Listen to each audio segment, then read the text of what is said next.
wonderful world of cartooning. Today is probably the highlight of my life. I want you to meet a man that I've admired since I was a kid. He's a giant in the field of cartooning. His career has spanned some 50 years. He's won countless number of awards, including 4 Oscars. Now, you may not recognize his face, but for Shuck, this is so fabulous that you could be here. I've got a confession. I have always been a closet animator. I used to do this when I was a kid, and of course I thought I could go blind, you know, if I continued doing animation. And the closest I ever came to leaving editorial cartooning was about a year and a half ago when we were together, and I don't know whether you remember this or not. We were sitting in a restaurant, and you had asked me if I was interested in animation, and I said yes, and you said, "Boy, I'd like to work with you someday." And I went home to that hotel room with my wife, and I said, "Marion, I'm leaving the newspaper. I'm going to go to work with Chuck Jones in Hollywood, and it's going to be great, and we're going to do characters together." And I woke up the next morning and realized that you were probably joking or something. But tell me what I could have gotten into. I mean, what is animation? Well, my wife is Marion, too, when I went... No, I mean... But not the same Marion. No, it's not the same one. We were childhood sweethearts, but not with each other. I would have loved to have had you as an animator, but we were just a little out of tune with the times. We weren't quite in sync as far as that part's concerned. But we certainly are in sync as far as my admiration for your work. As far as, and you invoke life in one way, and I have to invoke it in another. Mine is based in movement, and yours is based on how you describe the character by the way you draw him and by the kind of words you put in the mouth and balloons. And so animation can best be described by Webster, who said that animation is to evoke life, and that's about it. I don't believe there's imitations of life. I think, as I'm sure that you feel, that if your characters aren't alive to you, how are they going to be alive to anyone else? So what we do is take we have 24 frames to the second to fill out in order to achieve one second of how a person acts.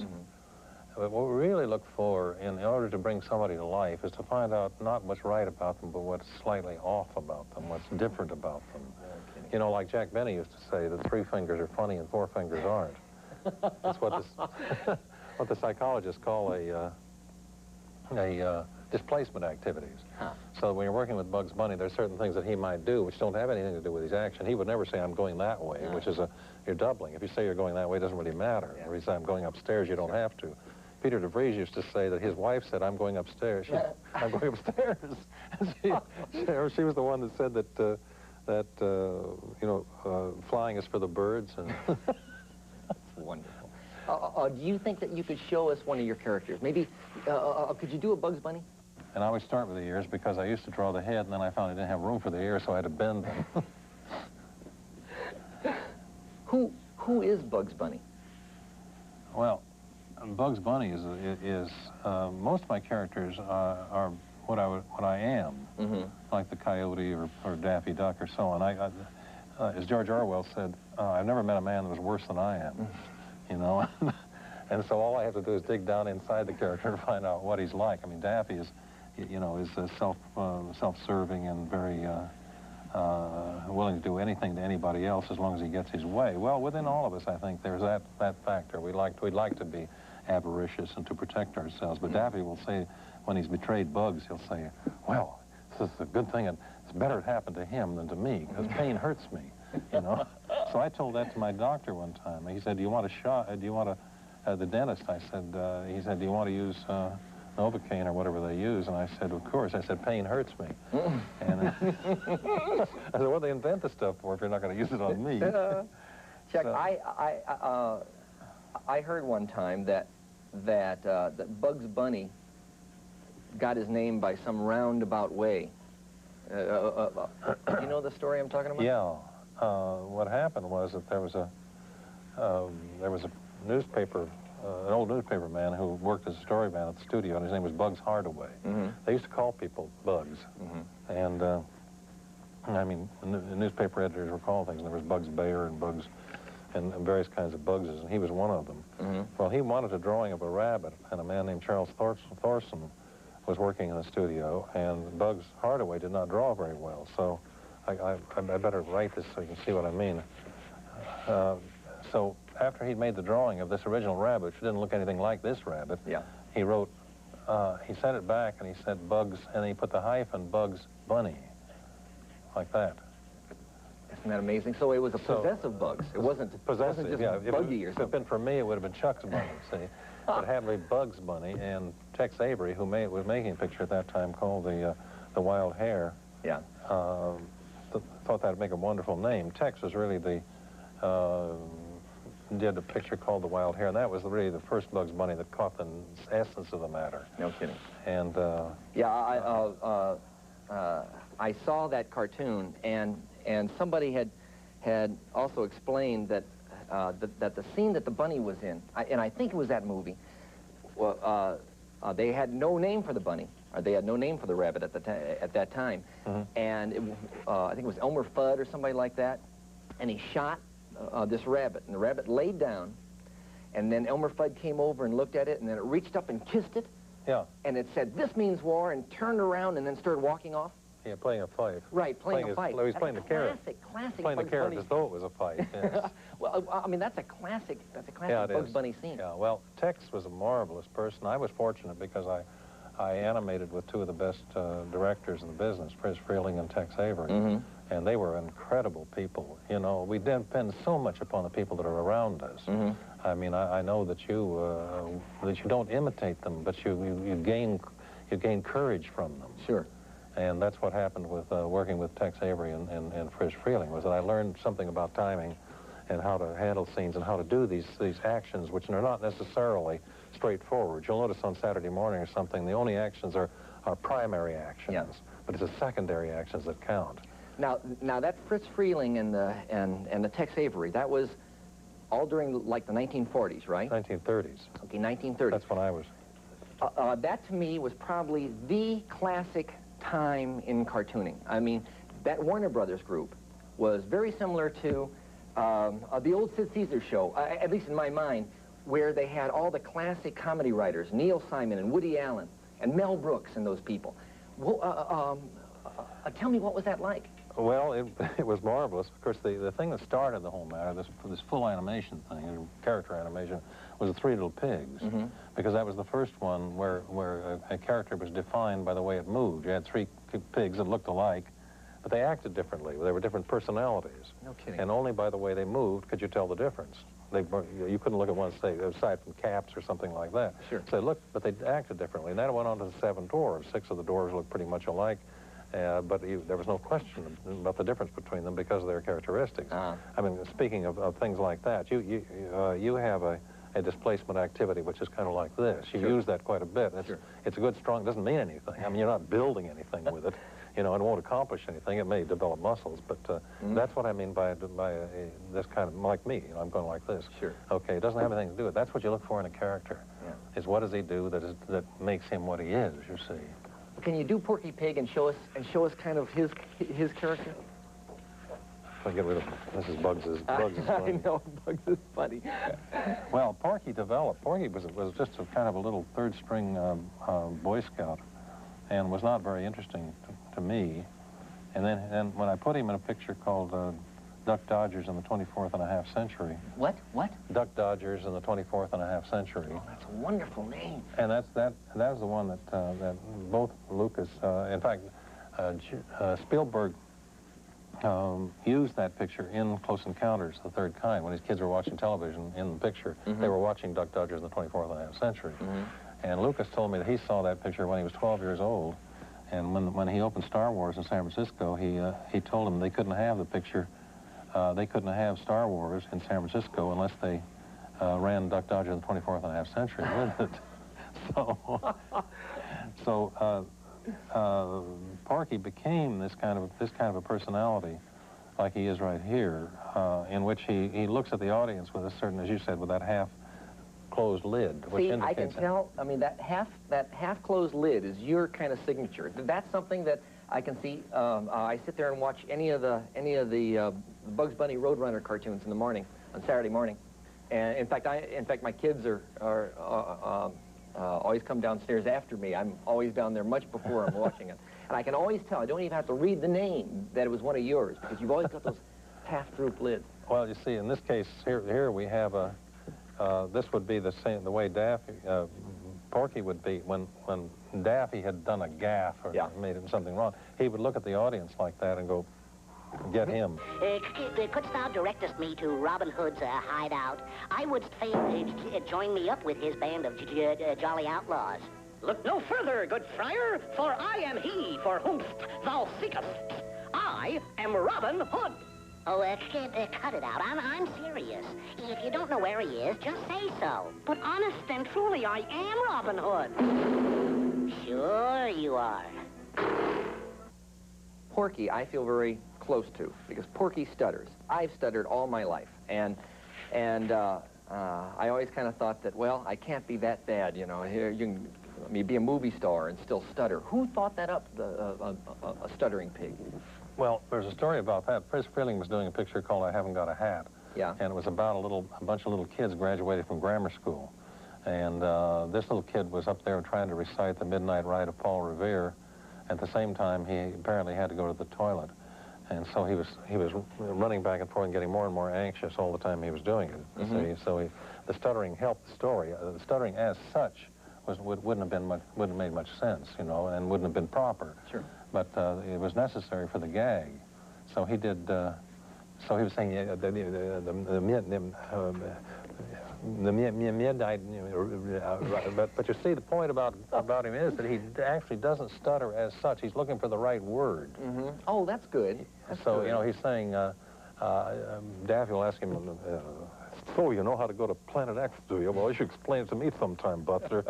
He says, well, it's very simple, sir. All you that planet. See, so he's really working for words, and this is a difference. But so I think that we wouldn't use. I don't think it's funny to stutter as such, but everybody recognizes it. I do. I mean, you know, that's my signature. See, just like your droopy lids, you know, my signature is my study. So, in fact, somebody told me, you know, just be proud of it. Don't be ashamed of it. And I said, all right, or something. Listen, about that signature business. Pardon me. This is what he'd be saying if he was on Mars. You see. Oh, that's wonderful. He'd say, he said, there's a beautiful Earth out tonight. Right? That's terrific. Yeah. So that's all Porky. Now, for a while, you did some Tom and Jerry cartoons. Yeah.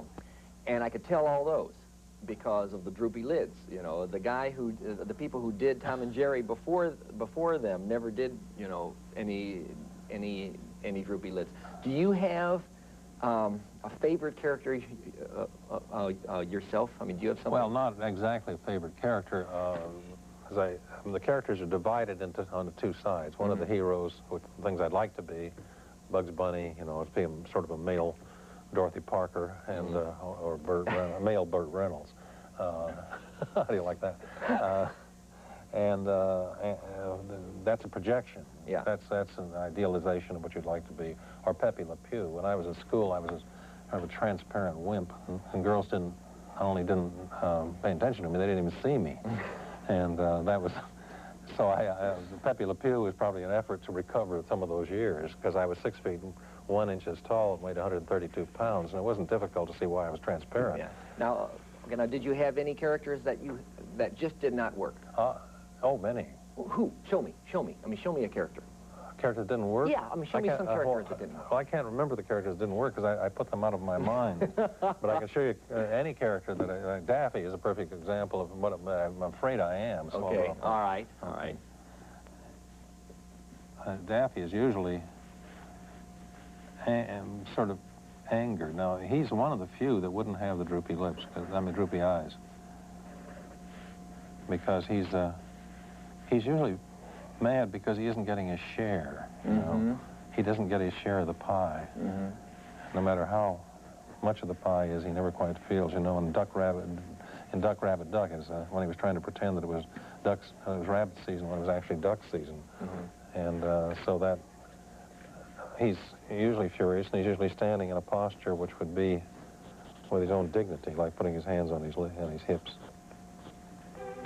Now tell me, just between the two of us, what season is it, really?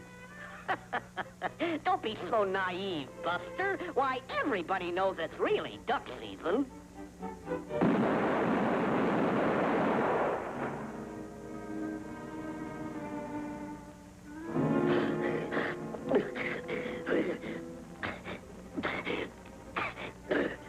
You're despicable.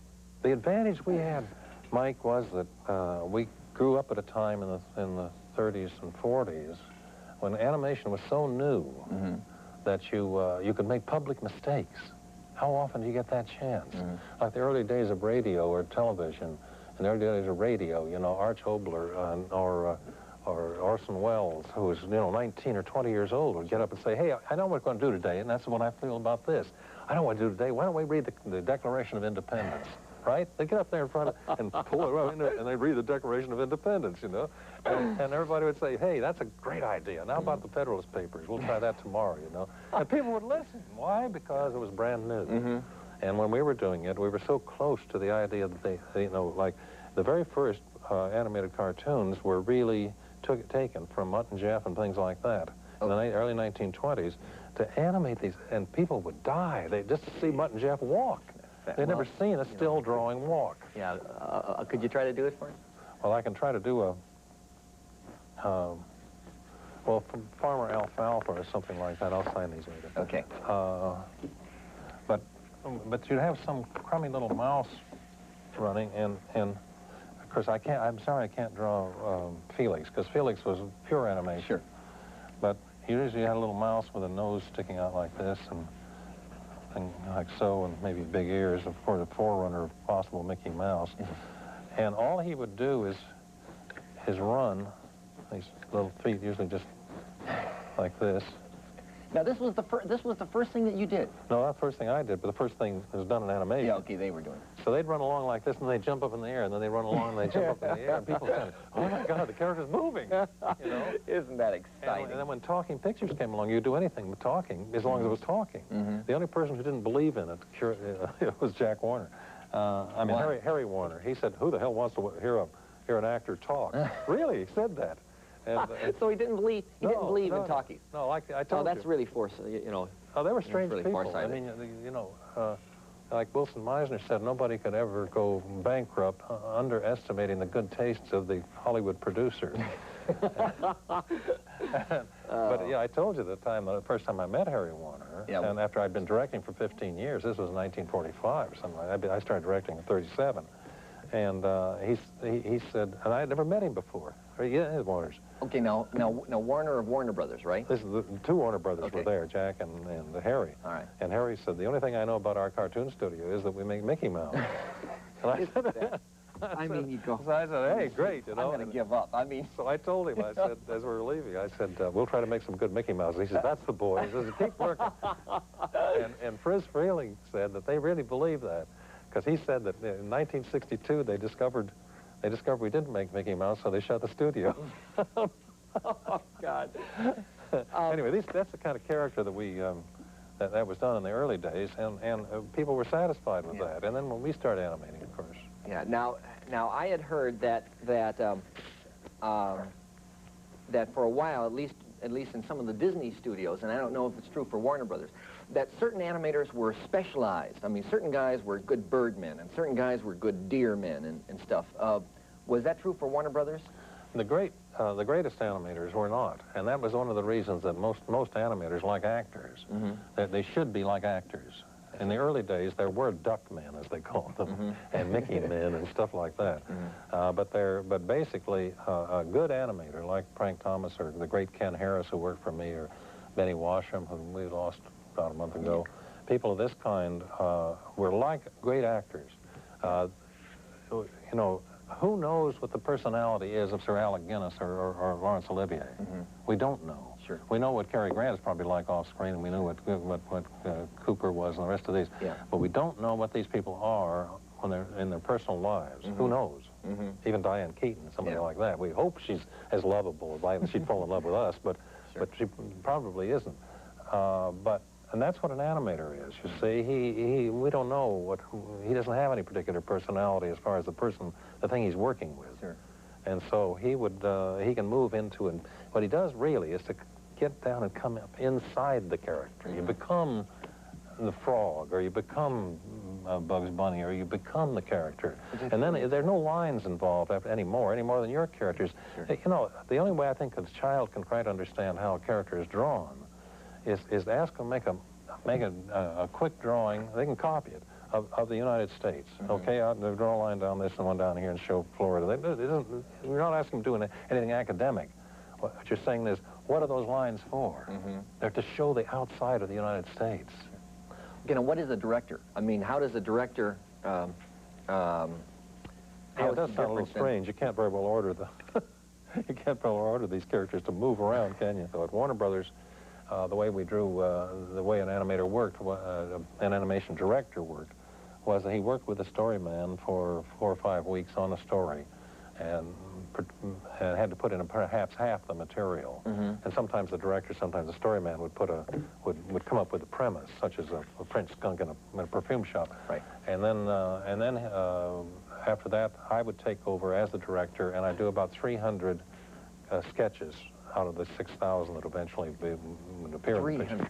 But they had to do the key pictures, you know. I didn't try to do the animation, but, you know, the look of the things you're talking about, the looks and so on. Well, you know, like the Coyote's falling through the air, he's afraid of humiliation. He's not really afraid of hitting. He doesn't want anybody to see him. He's aware there's an audience. The audience never thinks about this, but it's true. He's looking like that. He folds his arms and looks, you know, and he doesn't want to be seen in this position. Most of us don't either. We don't like to be humiliated. Yeah. And so, so I would do those 300 drawings, and then we timed the entire picture on graph sheets. Yeah. A graph sheet would be a thing with lines like this, and so on, and each one of those indicates 1/24th of a second. Jeez. So you'd go through enough of those to cover 6 minutes, which is 540 feet of, and each foot is 16 individual drawings. Jeez. So there are a lot of drawings. Sure. And but I would then lay out the thing. I'd show where if the character's walking, I'd put ST, which meant step. And another one, and down here we'd show the dialogue, which would be like "What's up, Doc?" You put the WH here. That was all pre-recorded. And the ah would come here, perhaps a third of a second later. Then the TS sound, which is a sort of a diphthong, and then so on. And I'd have timed the entire picture that way. And then I'd follow up and handing out the scenes to the animator. Yeah. A good animator could do maybe at the most, say, 20 seconds a week of film. Oh my Lord! That must be really kind of, I mean, depressing when you're working on something and you see 1 week and you see less than a minute. You say, my gosh, what am I doing here? Well, yeah, it is. It's different than what you do, but you must understand that when you do a drawing, you're allowed a day to do that drawing. Sure. I had to do 10 or 15, and an animator would have to do maybe 50. Right, yeah. And so, but you move into a different time-space thing. We timed our pictures entirely before they ever went to work. Yeah. A man like Spielberg or George Lucas or Martin Scorsese, then these people will shoot thousands of feet over and above what they need. And then they spend a year editing it. See, I edited it before I went to work. They edit it after they've done the work. I can't believe that this time is gone so fast. I got a ton of things to ask you about.